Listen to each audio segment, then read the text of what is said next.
mnakula mnacheka, lakini mkiwachana anaanza kukunena. Ona alivyovaa, ona anatembea, furaha yake kuwa kwa kweli mkiwachana, ukikwa ile nashinda, hiyo ndiyo furaha yake. Inaini mutwe undeke. Yesu amenitoa kule mbali.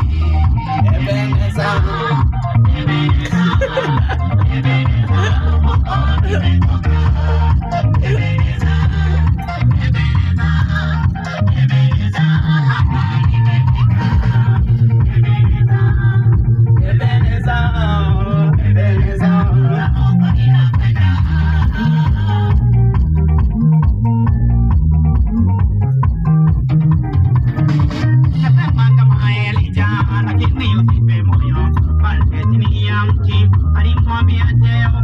Sasa naomba nife, nichukue roho yangu, lakini Mungu kasema, amka ule na unywe, safari unayokwenda hakika ndefu sana.